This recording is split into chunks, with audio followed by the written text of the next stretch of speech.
इप्टा मसूरी ने शहीद भगत सिंह के 115वीं जयंती पर शहीद भगत सिंह चौक पर कार्यक्रम आयोजित कर उन्हें याद किया। इस मौके पर शहर के विभिन्न राजनीतिक और सामाजिक संगठनों ने उनकी प्रतिमा पर माल्यार्पण किया। वहीं इप्टा के सदस्यों ने जनगीत प्रस्तुत किए। इस दौरान इप्टा के अध्यक्ष सतेश कुमार ने कहा कि इप्टा विगत 18 वर्ष से शहीद भगत सिंह का जन्मदिन मनाता आ रहा है ताकि युवा पीढ़ी उनके जीवन से प्रेरणा ले सके। उन्होंने कहा कि शहीद भगत सिंह ने देश की आजादी के लिए फांसी का फंदा चुमा और आज उनकी बदौलत देश आजाद हुआ। कार्यक्रम में पूर्व विधायक ज्योति सिंह गुनसोला ने कहा कि शहीद भगत सिंह ने देश की आजादी के साथ ही समाज के कमजोर वर्ग को उठाने के लिए भी संघर्ष किया।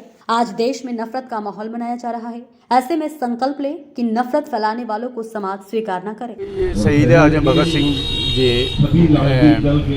27 सितंबर 1907 में उनका जन्म हुआ पंजाब में, और कुछ लोग 28 तारीख को मनाते हैं, लेकिन अधिकांश लोग जो है 27 सितंबर को ही उनका जयंती मनाते हैं। 115वीं जयंती है और हम लोग इप्टा जो है कई वर्षों से, लगभग 18 वर्षों से यहाँ पर ये कार्यक्रम ये बनाते आ रहे हैं। इसमें हम सम्मान भी देते हैं और भगत सिंह जी की वो माल्यार्पण करते हैं। आपने मेरे से ये पहले सवाल पूछा था कि आज के ज़माने के अंदर जो है नवयुवक कहाँ जा रहा है और भगत सिंह के पत्तियों पे क्यों चल रहा है। सबसे बड़ी बात यह है कि इप्टा जो है एक ऐसा मंच है जो देश हित के लिए काम करती है, देश की हर जनता के लिए काम करती है, दबे कुचले लोगों के लिए काम करती है, गरीब गुरबों के लिए काम करती है, सांस्कृतिक कर्मी के लिए काम करती है और भारत की साझी संस्कृति विरासत को बढ़ाने के लिए इप्टा जो है काम करती है। अभी हमारी 2.5 अगस्त प्रेम का जो आज़ादी का अमृत महोत्सव हुआ था, उसमें हमने यात्रा निकाली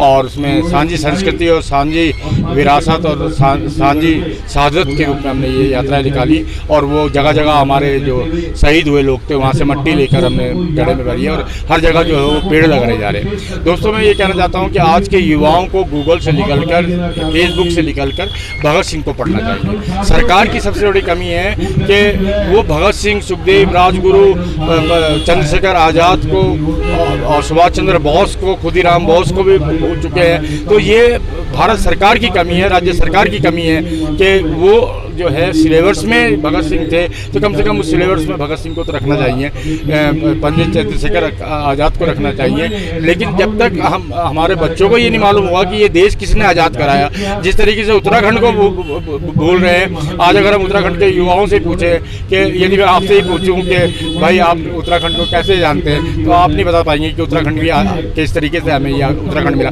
उसी तरीके से देश की आज़ादी हमें मिली और इस आज़ादी को बचाने के लिए भगत सिंह, सुखदेव, राजगुरु, खुदीराम बोस, चंद्रशेखर आज़ाद जैसे लोगों ने और कई महान हजारों शहीदों ने यहाँ पर अपने बलिदान दिए। मंगल पांडे को 1857 में जो मंगल पांडे ने क्रांति शुरू करी मेरठ से, उसको कैसे भूल सकते हैं। झांसी की रानी लक्ष्मीबाई को कैसे भूल सकते हैं। ठीक है, तो ये चीज़ें हमें याद दिलाने वाली है, ऐतिहासिक चीज़ें। तो मैं भारत सरकार से ये निवेदन करूँगा, एक तो भगत सिंह जी के जन्म दिवस के ऊपर जो है इसके अवकाश घोषित किया जाए। जिस तरीके से पंजाब में अभी भगत सिंह जी के नाम पर एक हवाई अड्डे का नाम भगत सिंह हवाई अड्डा रखा गया है, उसी तरीके से उत्तराखंड के अंदर भी जो है इस तरीके से किसी हॉस्पिटल का नाम या किसी स्कूल का नाम, मैं कहता हूँ स्कूल का नाम अगर रखा जाए भगत। आज शहीद आजम भगत सिंह जी की 115वीं जयंती है और इस जयंती के अवसर पर इप्टा परिवार ने यहाँ पर इसका आयोजन किया है और उसमें सर्वदल के लोगों को सबको बुलाया है और सब ने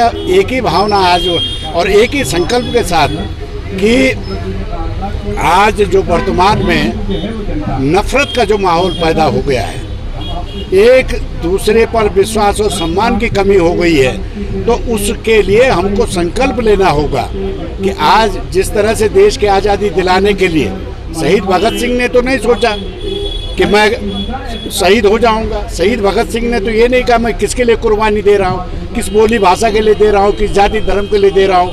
उससे उन्होंने तो उस समय अपने को फांसी के फंदे को चूम लिया।